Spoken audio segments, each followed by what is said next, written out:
Okay, hi, my name is Juan Kaiten, and my passion, my purpose in life is about collective intelligence. It is about how do we get our collective heart and our collective brain to come together into a unified body that we can act together. So that's what I do, that's what I work day and night in terms of how do we access our collective intelligence as a global community. And this is the type of work I do. We work right now in a project called Together, and we're working an online platform that it will bring a gamified experience for people to find each other, to meet, to create, to bring solutions into reality, and, and break the barrier that we have that when we are too many people, somehow our IQ diminishes and we start doing not very intelligent things. So this is part of my work, collective intelligence, working on how do we upgrade the social operating system of planet Earth. How do we look into our social systems and look beneath and beyond in terms of what are the social architectures that creates our life, our day-to-day life. What are the social agreements that we have in our life? At the moment we can see that, and we can then work in terms of how we can evolve the way we do economics, politics, health, education, justice, anything. In the way we work on at that level, then we will be able to create better conditions to the way we live in planet Earth.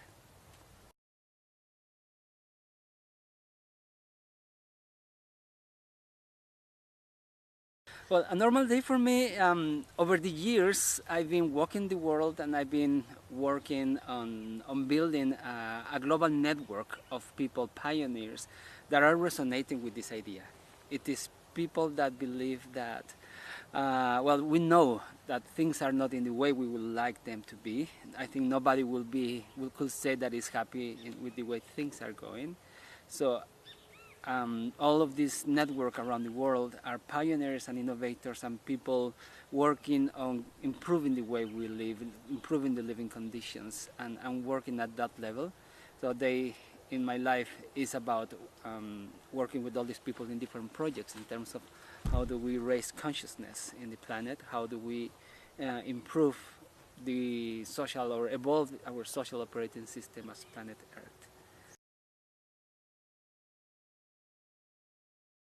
Well, we're living in very exciting times. I think the new paradigm, it's about unity. It's about acknowledging the interconnectedness and the interdependence that we live, that we are. It was very interesting when I was in Copenhagen in the COP15, that was like around 2010. There was the team of Al Gore, and they were working on bringing into the UN the Act of Interdependence of the Nations. So as we have been evolving as a global society, from small villages to monarchies to nation states, now we're working into moving into regions like the European community. We are moving into a globalized community and society. And what I saw at that time was it was a beautiful document in which we see ourselves as interconnected and interdependent.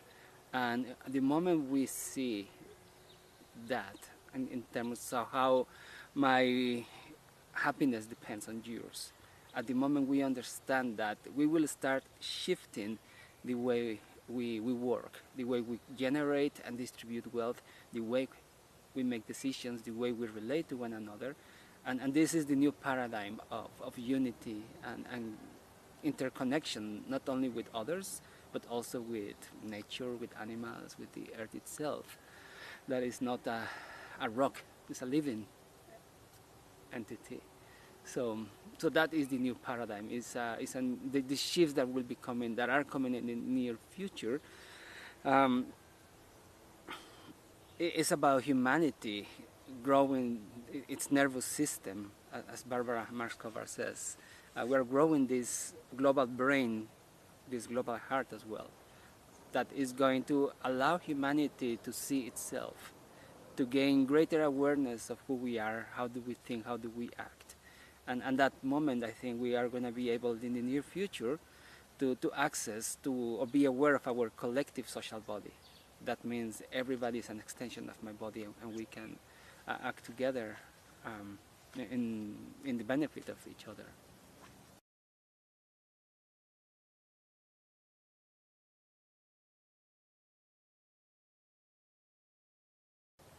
Well, some of the work we do, we call it social biomimicry, and we understand, we study nature, we see how things work in nature. I mean, the nature is the book of life, if you want to see it. The greatest book of wisdom that has been ever written is embedded in nature. So everywhere you look, we can find the answers. We can understand that it is the greatest intelligence that we can access to. So by doing biomimicry, which is understand nature, how it works, and then mimicking that into our social systems, we can basically learn a lot. And that's the type of work we are doing in terms of how do we see our society as a social body.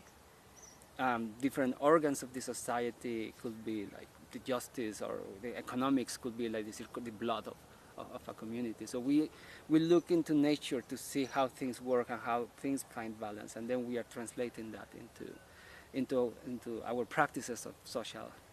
We call it social architecture, and also we're working on a concept called social alchemy, which is how do we integrate the way nature works as a whole.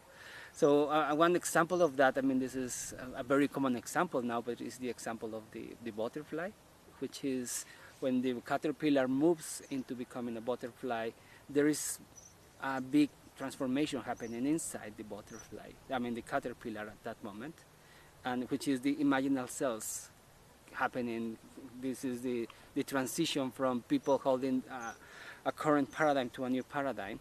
These imaginal cells are holding the information of what is to become the butterfly. And these at the beginning are attacked by the immune system of the caterpillar, but as they start connecting and multiplying, they basically break the immune system of the caterpillar, and that's when the caterpillar dies.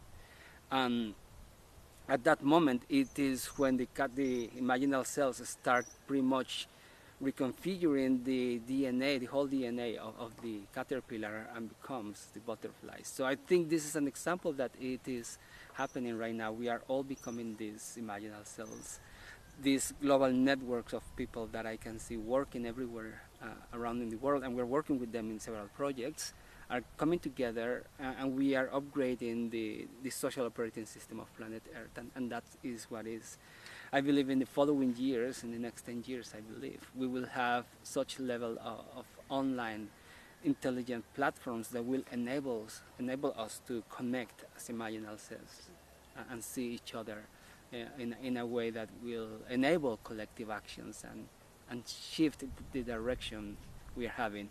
This doesn't mean that it needs to be like a revolution, as many people will like to see it, but it is a conscious evolution process. It is a process on how do we evolve and transition from one system to another. It doesn't need to be violent. It is a process of evolving, growing, conscious dying of the old, and welcoming of the new. Yes. Well, I think true education is the education that teaches us how to read again the book of life. How can we learn to be like a whole human being, and not just to be taught on how to be a good employee?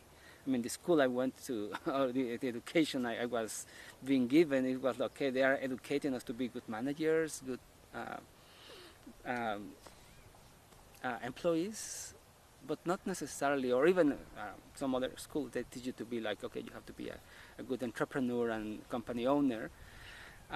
Still working on a paradigm that we have the wrong image of success. I believe that in an overall social transformation that we need to have is a shift of the image of success. Right now, the image of success that we have in education, in economy, everywhere, is the American dream. It's about how much you have education to become a lawyer, an economist, or an engineer, anything like that. But they are not teaching us to be human beings. How do you learn to relate to others? How do you grow your emotional intelligence? How do you learn to take care of your body? How do we learn to have healthy habits, to keep our mind curious and alive, and learn from, not from a book only, from what someone said, but to learn to question, to learn to understand nature, and also the connection to spirit. I mean, these are the main intelligences: body intelligence, emotional intelligence, the mind intelligence, and the spiritual intelligence. If we learn that in school, things will be very different, because we will have a healthy emotional coefficient. We will be having healthy relationships to others that will enable us to be innovative, to co-create, to learn from others, to engage in creative actions. And if we are connected to spirit, whatever conception you have from spirit, if you connect to the source, to the higher intelligence, to God, to nature, whatever way you want to experience it, in that way is the wisdom that you get. You might be intelligent, but to be a wise person, you need to be connected to spirit. And that gets through the heart. The heart connects you to spirit. So I believe education needs to be transformed in the image of success. And I think we need to move from this American dream type of education that we receive, towards the planetary dream education, which is how do we go from a win-lose paradigm to a win-win paradigm. And this is the planetary dream that we need to embrace as global citizens. This is also type of the new education that I think this is emerging naturally, becoming these global citizens, seeing and understanding that for my country to be okay, that the wealth and the development of my country is not any more dependent on what we do in this country. Right now here in Mexico, we depend on what happens in the US, what happens in China, North Korea, Latin America, and this is the new way we need to understand how we are part of an interconnected whole. And this is, I think that will be the main element that we need to shift in education.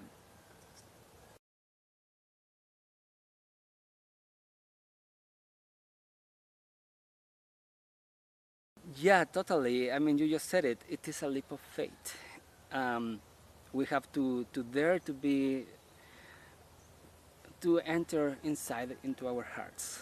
We need to really see what is the gift that I have to bring to the world.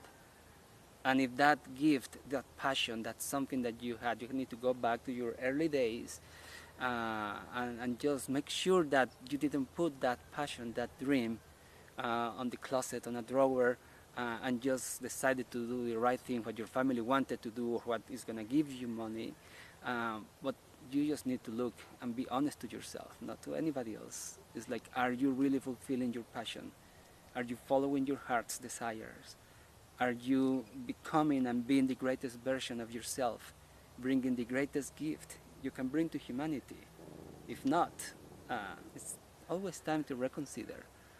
I know many people in the 50s, 60s, that they decided to do that. They let go of everything they were doing, they followed their passion, and they're doing great.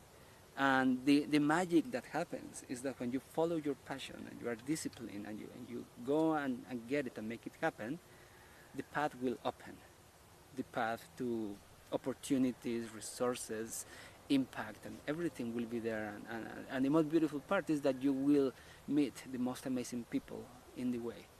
And you will never be alone. You will always be surrounded with magic, with synchronicity, serendipity, and this is that will be the part of wisdom, and this is something we're integrating actually in the work we are doing, in the software that we're bringing in the Infinite World game. There's a process for people to go through that set of questions, and also they bring in the resources and the skills and the capacity for them to go through that process of how can I become that greatest version of myself? How can I embrace that project, that initiative that I have always wanted to do? And the software will enable people to connect to people that could be pioneering in that field, or other people that are in the same quest. So you don't go alone in that journey. That's something very important, is you don't go alone. You embark into that journey and you will need to be finding your crew, your significant others, and we call this, as Barbara Mark Scobar has been our guide and inspiration. Vocational arousal is how do you find those Vocational arousal? yes, in terms of how that people, how you find your crew. And if this is a life journey, you better make sure you find the right crew. And not the first person, not everybody is the right crew. We need to learn to say, I love you, but you might not be the person I need to take this journey with. So, and then you will need to develop the skills to learn to navigate the waters of these new endeavors that you want to take. So this sounds a lot like learning to trust the intuition. Yes, yes, intuition is always very important. That's where the wisdom resides, and the body intelligence. Intuition is in the body. It's just like learn to feel the body. The body tells you when something is right or something is not. So we have always to follow that.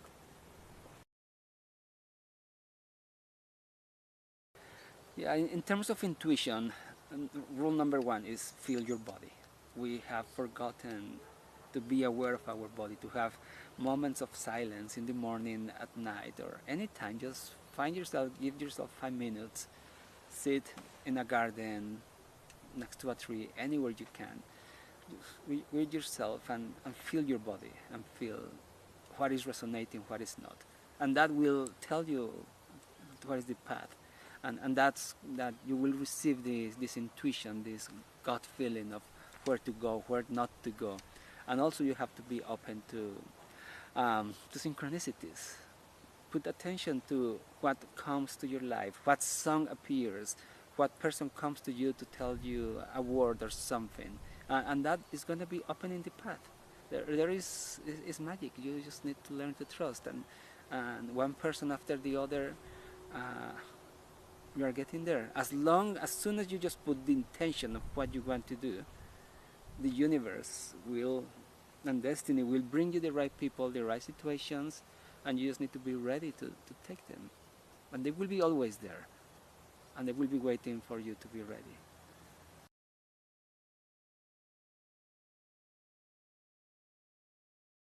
Well, that's a big one. I think everybody has been suffering with that. We all, in one way or another, face that. But the trick to that is that whenever we let our mini-me, our little person or inside feeling little or feeling this sensation of victimhood of, oh, things are not happening for me, or God doesn't want me and I don't have what I need. The moment we go into that line, we enter into a downward spiral and things will not get better. Things will keep going down, and so we just need to be aware again. It's body intelligence, is catch yourself, emotional intelligence, catch yourself and say, when are you playing those tricks which are addictive? Those are addictions, and when we play little me and poor me, and we just need to, we call it this also, like it's part of the emotional alchemy. It takes a second, it takes an instant to shift your pattern. And there are many techniques. I mean, Feldenkrais is one of them. Just shift your posture. Watch your thoughts.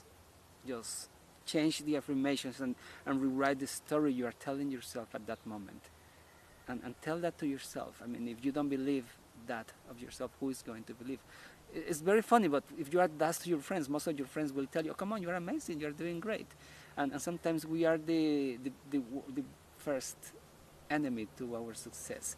And at the moment we shift that story of seeing and building the positive side of who we are, or building this image of who do I want to be, and we play that game, abundance will come.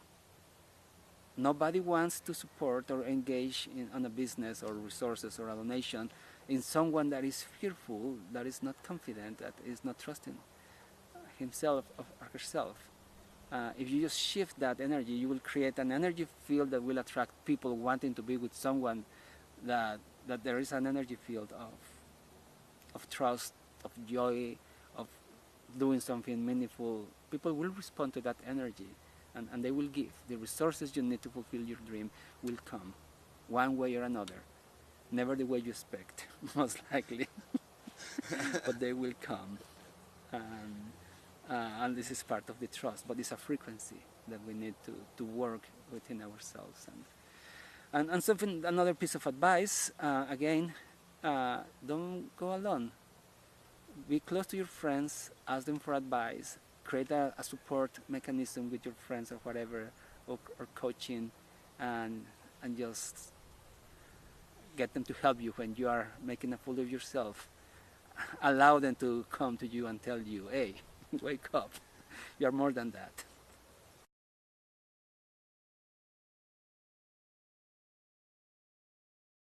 Yes, abundance is definitely a state of being. And when I lived in India, and then I did a retreat meditation with the lamas in Nepal, and stayed there for a month. It took me a month only to be just in a retreat with the lamas in 24/7 meditation state. When I came out, I just could see all the tricks and traps that we built in the world about abundance, and how it is that we go crazy about a monetary system that we created, and we just lose the importance of what truly matters. So abundance is more in terms of what brings you happiness. And that is the true abundance. Having good friends, having, I mean, you don't need to be rich to have like a good meal, as long as you're having it with the people you love. And I think abundance also, we have the economic system that is ruling the world right now is very limiting, because the concept, just creating currencies to exchange wealth, we can only measure one type of wealth, and we see everything in terms of how much it costs, how many pesos, dollars, any currency. Right now this is evolving. We are moving into new types of economy, in which we can basically start to identify different terms of value, like reputation, like how much service you bring to your community. There are many other things that we can also start. I mean, the future is that we are going to be creating, and it's happening right now, new currencies that will award people doing several things. So, for instance, in a community, you might be able to have access to many resources for your abundance, that you don't only need money. You can basically get them through other means. So abundance is, I think, is everything. It's not only money, and this is, I think, the first piece that we need to understand, that we need to go beyond that. And we're creating the mechanisms. I mean, different groups are working on the mechanisms that will enable that the true wealth of a community to be properly distributed, generated, and make visible. Are you able to talk about a couple of, an example of a mechanism that's being designed at the moment? Well, there are many of them working at this point. I mean, there are some eco-villages. One of them is in the Netherlands with one of my friends, Peter Mary. He's living in there, and they have some different mechanisms of shared economy. So he tells me, like, why do I want to have a car if I can have 10? So basically, they live in a community. They bought 10 cars. They made a calculation: how many cars do we need? And they have 10 cars. He can use the truck, the convertible, the compact, or the luxurious, like the sport one, and they basically decided what they need. So he has access to more abundance by trying to live by himself, trying to make all those resources. So if we start sharing resources as a community, we will have access to more. I mean, it's the example again of the drill. I mean, the study says that an average household, that everybody has a drill, they use it for half an hour all their life. And the drill is basically is made to have like so many like hours or days of years of use, and people only use it half an hour. So again, for instance, in this community, they have like a set of tools that you can basically use, borrow, and it's a little bit of just have a little bit of the collective intelligence that I was talking at the beginning. If we start working in a smart way, how do we share resources, we can have more. So we don't need, we need to shift the paradigm in terms of how do we create and distribute wealth.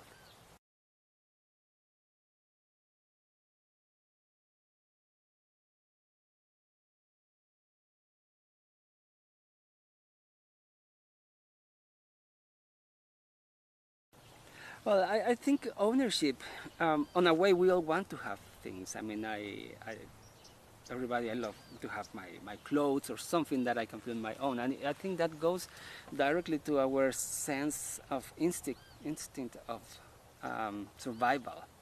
So we all want to have the best for ourselves, for our loved ones and our families. And we just want to, this is our sense of security. But if we transcend the me to the we, to the us, to the whole, to the all, um, and we understand that the more I share, the more I create and share with others, the more I will have, we will be able to transcend that. I mean, just going back to some of the things that were happening in Mexico, when I speak to the elders, they said that they had like their roots and to communicate from one city to another, and they used to plant trees all over the route so people could eat on the way and have food as they are walking from one place to another.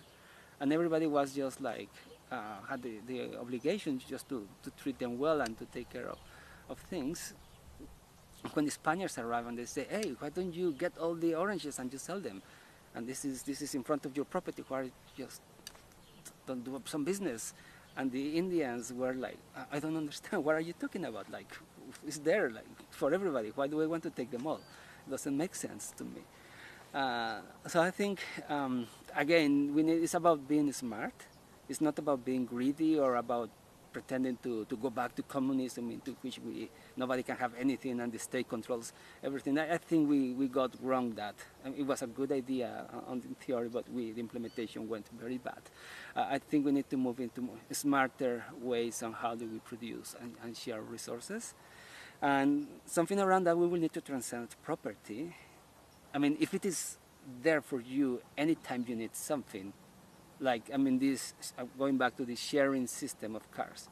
If you can have a car anytime you need it, and a good car, why do you want to say it's mine and just have it there? Like, it's a little bit of transcending that piece. I mean, and this is the future. This new car sharing systems will basically is going to be the reality.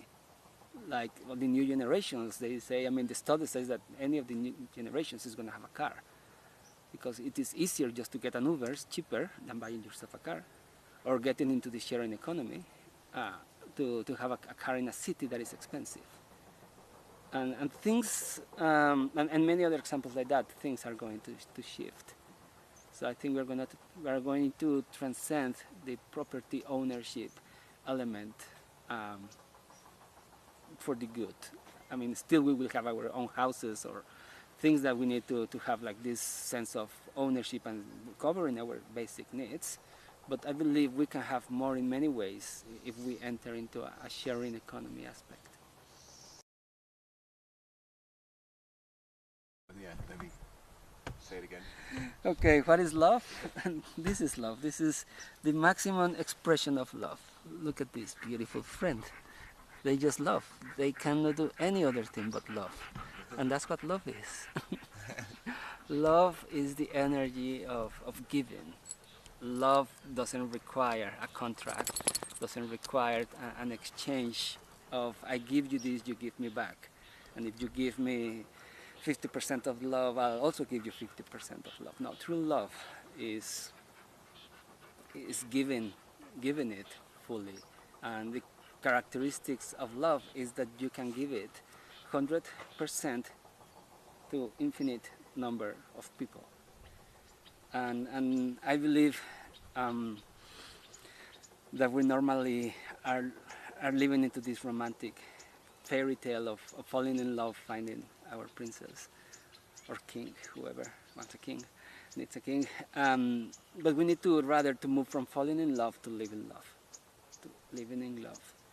And when we are falling in love, we give away our power for that person to love us back. If we fall into that game, it's an illusion. That's not real love. Because we will be dependent on whether that person woke up in the mood of loving me today or not to love me back. So that turns our, we all have gone through that, and it's not a nice feeling. That still could be addictive, but that's not love. When you move into true love, you love the person, whether they love you back or not. You just go there and love it. And love normally wants to give and to take and to care.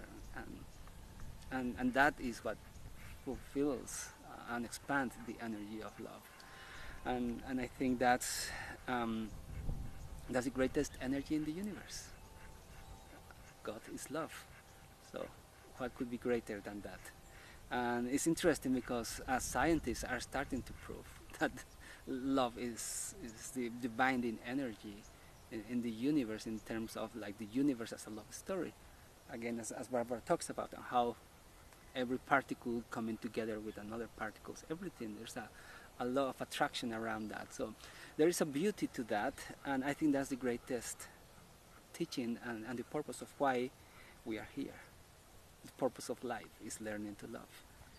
And the Beatles got it right. Love is all you need. And yeah, things will be easier if we tap into that energy. That's where I find instant emotional healing, instant redemption. If you are working with people and you go to a group of people and ask support with your mind and with your business plan with 20 pages and your 2 pages and your big business plan, people will come back to your mind with a mind response. We will take it to our board, we will check into our budgets, and we will come back with our lawyers and make a proposal to you of investment. But if you come from the heart and you request for any type of help or any support, you will speak to other people's hearts, and they will just respond to you immediately. Here you have here you have a gift. So the love energy is something really powerful. That it's not about just being romantic, but it is about how do we experience life, and I think that's the path to enlightenment. Enlightened people, they just live in that love frequency, and there is nothing that can take them apart from that. And the beauty of this love frequency is whoever comes with bad intent, you become invisible to people wanting to harm, or people wanting to are working on some whatever low vibrations of victimhood or anger or anything like that. If you are in that frequency, nothing can affect you. So it's like a force field. Like actually you heal and you shift the energy in a room when you work with the love frequency and the love energy. You enter a room and suddenly if there is fighting, you can just reduce or release or heal that fighting just by bringing that energy. So yeah, that's something that we should have in our #1 list of things to practice and do about love. And you mentioned falling in love, right? So I think it was Rumi, maybe Osho, one of the two. You said like, it's not falling in love, it's rising in love. Yeah, exactly. It's living in love. We don't want to fall. It's painful. Still, we all have to go through that to learn the lesson. Yeah. It's definitely, and you'll keep learning it until you learn it, right? I mean, you'll keep experiencing it until you learn it. Yeah. That love isn't attachment, and you have to let go. Yeah, it's totally non-attachment. It's totally let it go, let it free, just experience it.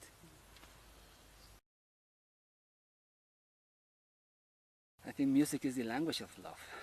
I think the mouth voice was made for singing.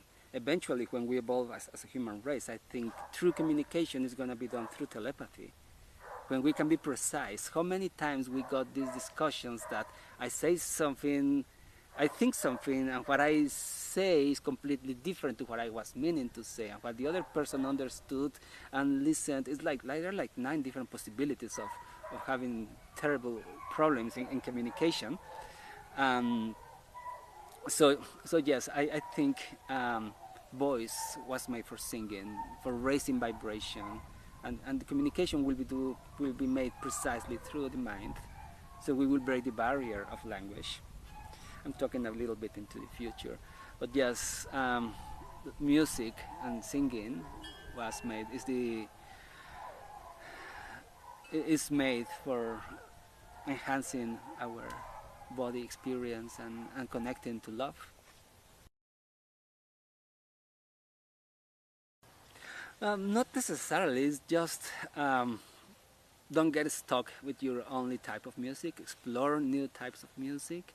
Listen to that music that gets you to dance, to sing, to feel happy. Music transforms you. So it's very important. Sometimes, and a good exercise, for instance, to get to know what is going inside of you. Try to put attention to the songs you sing. If you start singing yourself a song suddenly, you're telling yourself a message. And the type of music you listen is also like a way to understand what is happening inside you. It could be happy music, it could be depressive music, it could be like disruptive music. So let's put attention in terms of what type of music do I listen to enhance my experience of life. So the music could be really healing, but at the same time, music could also be taking you down uh, in terms of what is the frequency and the words and the melodies that the music is bringing into your body. So there are like two spectrums. So I will just say, try to be mindful around that, and music can heal you. For instance, in Latin America, when you listen to the music, to the Colombian, Dominican music, salsa, all this type of music, you can't be sad. If you listen to that music, you just can. You just start dancing. You cannot be sad with that music. So that's just an example of what's the impact that music has.